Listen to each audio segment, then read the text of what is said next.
Hello everyone, আসসালামু আলাইকুম। আজকে আমি রান্না করব। আমি লোট্টা মাছ নিয়েছি। এখানে 1 কেজি লোট্টা মাছ নিয়েছি। আমি লোট্টা মাছগুলো পানি দিয়ে ধুয়ে পরিষ্কার করে নিয়েছি। এখন আবার কেটে কুটে পরিষ্কার করে ধুয়ে আপনাদের সামনে হাজির হব। আপনারা আমার সাথে থাকেন, দেখতে থাকেন। প্রিয় দর্শক, আমি মাছ কেটে ধুয়ে পরিষ্কার করে একদম সুন্দর করে নিয়ে আসছি। দেখেন আমার এই মাছ, এখানে 1 কেজি লোট্টা মাছ। এখন এই মাছের ভিতরে আমি লেবুর রস এইভাবে এইভাবে লেবুর রসটা দিয়ে দিব। লেবুর রস আর লবণ দিয়ে আমি মাছটা 10-15 মিনিটের জন্য ম্যারিনেট করে রেখে দিব।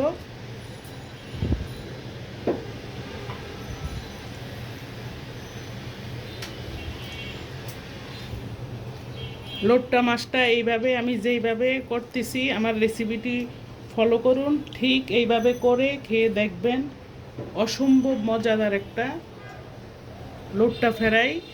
যে কোনো মাছই ঠিক এইভাবে করলে খেতে অনেক সুস্বাদু। আমি দিয়ে দিচ্ছি লবণ। এইভাবে লবণ মেখে লেবুর রস আর লবণ মেখে আমি 15 মিনিটের জন্য রেখে দিব। 15 মিনিট পরে আমি ফিরে আসছি। প্রিয় দর্শক, আমি 15 মিনিট পরে ফিরে আসছি। এখন দিব আমি এখানে সরিষা পেস্ট দিচ্ছি, মরিচ বাটা আর হচ্ছে রসুন বাটা। এখানে হচ্ছে মরিচ বাটা, রসুন বাটা, সরিষা বাটা একদম মিহি করে বেটে নিয়েছি। এখন দিচ্ছি তেল। এখানে আমি সয়াবিন তেলটা দিচ্ছি। এটা সয়াবিন তেলের পরিবর্তে সরিষার তেল দিলে আরও খেতে আরও ভালো লাগে, সুস্বাদু হয়। কিন্তু আমার কাছে সরিষার তেলটা নেই, যার জন্য আমি দিতে পারিনি। এইভাবে এই মশলাগুলো সব মেখে আবারও 15 মিনিটের জন্য রেখে দিব। 15 মিনিট পরে আমি ফিরে আসছি। আমার সাথে থাকেন, দেখতে থাকেন। এইভাবে লোট্টা ফ্রাই, রূপচাঁদা ফ্রাই, যে কোনো মাছের ফ্রাই এইভাবে এই মশলাগুলো দিয়ে এইভাবে ফ্রাই করে নিলে খেতে অনেক মজা, অনেক মজা, টেস্টি একটা খাবার। একবার খেলে বারবার খেতে ইচ্ছা করে।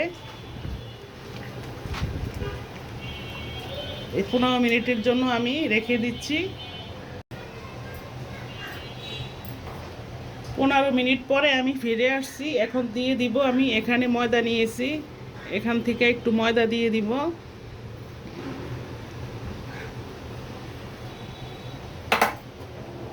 এখানে নিচ্ছি কর্নফ্লাওয়ার। আমি একটু কর্নফ্লাওয়ার দিয়ে দিব। ময়দা এবং কর্নফ্লাওয়ার দিয়ে আমি আবারও মেখে নিব। এইভাবে মেখে নিব। আর একটু কর্নফ্লাওয়ার লাগবে।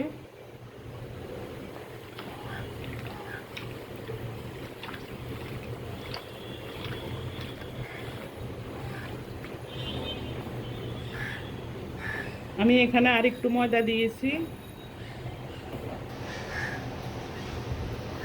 এটা আমি এভাবে মেখে জুখে একদম ডুবো তেলে ভেজে নিব। সরিষার তেলটা দিয়ে ভাজলে না খেতে অনেক মজা, টেস্টি আরও বাড়ে। কিন্তু আমার কাছে সরিষার তেলটা নেই, যার জন্য আমি সয়াবিন তেল দিয়ে ভেজে নিব।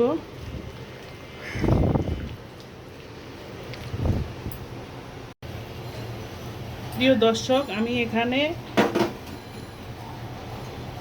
আমি নিয়েছি জিরার গুঁড়া। আমি একটু জিরার গুঁড়া দিয়ে দিব।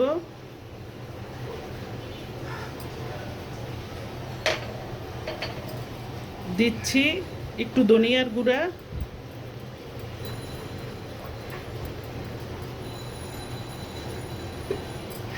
এবং মেখে জেখে নিব। এইভাবে কর্নফ্লাওয়ার, ময়দা, জিরার গুঁড়া, ধনিয়ার গুঁড়া, লেবুর রস, লবণ, রসুন বাটা, সরিষা বাটা, সরিষার তেল দিয়ে এইভাবে মাখিয়ে মাছগুলা আধা ঘন্টার জন্য ম্যারিনেট করে রেখে আধা ঘন্টা পরে আমি ম্যারিনেট করে রেখে দিলাম। আধা ঘন্টা পরে আমি ফিরে আসছি। আধা ঘন্টা পরে আমি ফিরে আসছি। এসে চুলায় একটা ফ্রাই প্যান বসিয়ে দিয়েছি। ফ্রাই প্যানে আমি পর্যাপ্ত পরিমাণে তেল দিয়েছি। এটা হচ্ছে সয়াবিন তেল। এর জায়গায় সয়াবিন তেলের পরিবর্তে সরিষার তেলটা দিলে আরও টেস্টি হয়, আরও ভালো হয়, খেতে অনেক সুস্বাদু হয়, কিন্তু আমার কাছে নেই। আমি সয়াবিন তেল দিয়েই ভেজে নিব। মাছের কালারটা দেখেন। এইভাবে সব ধরনের মাছ, রূপচাঁদা মাছ, রুই মাছ, তারপর হচ্ছে তেলাপিয়া মাছ, যে কোনো মাছ এইভাবে এই উপকরণগুলা দিয়ে মেখে জুখে আধা ঘন্টা ম্যারিনেট করে রেখে ফ্রাই করে খেলে অনেক মজা, অনেক টেস্টি একটা খাবার। আমি একদম সব মশলা উপকরণ যেভাবে দিয়েছি ঠিক ওইভাবেই দিবেন। আমি অথেন্টিক রেসিপিটা দেখাবার চেষ্টা করছি আপনাদের সাথে।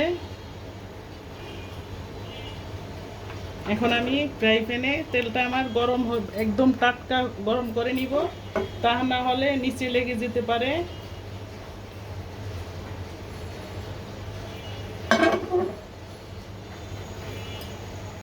আমি এখন এক এক করে সব মাছগুলো দিয়ে দিচ্ছি।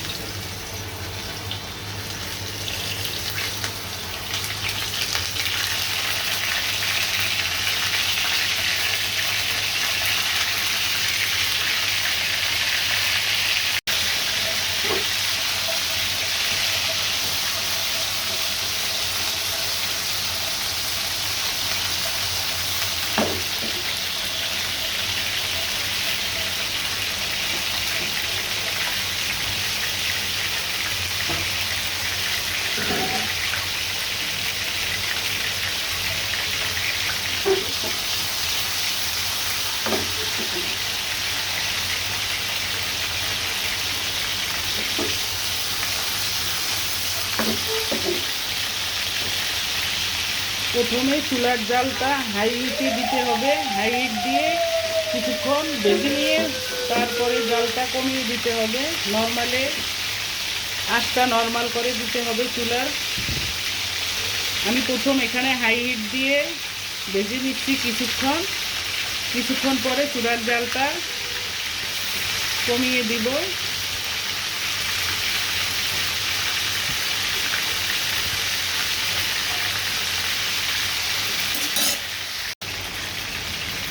আমার মাছ ফ্রাইটা এক পিঠ হয়ে গিয়েছে, আমি এখন উল্টে দিচ্ছি। এইভাবে উল্টে দিব এক এক করে সব মাছগুলো।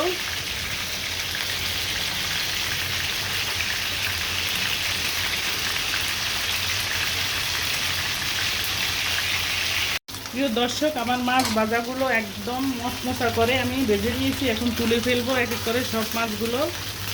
এভাবে একটা প্লেটে আমি তুলে ফেলবো।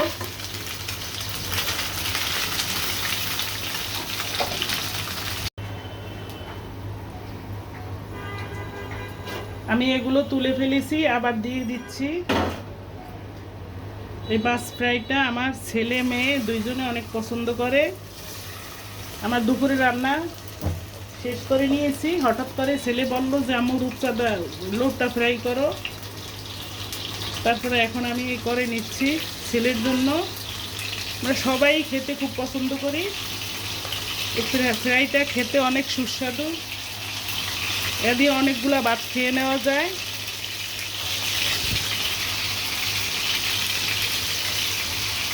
এইভাবে আবার সব মাছগুলো দিয়ে দিচ্ছি।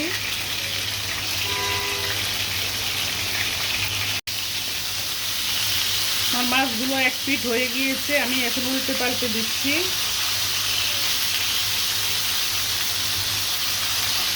চুলার জালটা হাই হিটে রাখতে হবে, তা না হলে মাছগুলো ফুলে যাবে।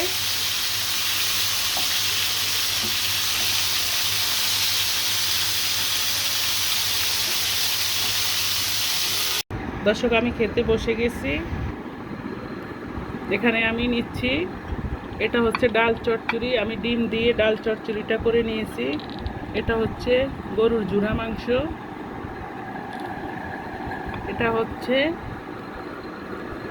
পটল ভাজি। এই হচ্ছে পটল ভাজি, আর এই হচ্ছে আমার সেই রূপচাঁদা ফ্রাই। এই হচ্ছে সেই রূপচাঁদা ফ্রাই, দেখেন দেখতে অনেক লোভনীয় এবং অনেক সুস্বাদু একটা খাবার। রূপচাঁদা ফ্রাই ডাল চচ্চড়ি হলে আর কিছুই লাগে না, এটা দিয়েই 1 প্লেট ভাত শেষ করা যায়। আসসালামু আলাইকুম।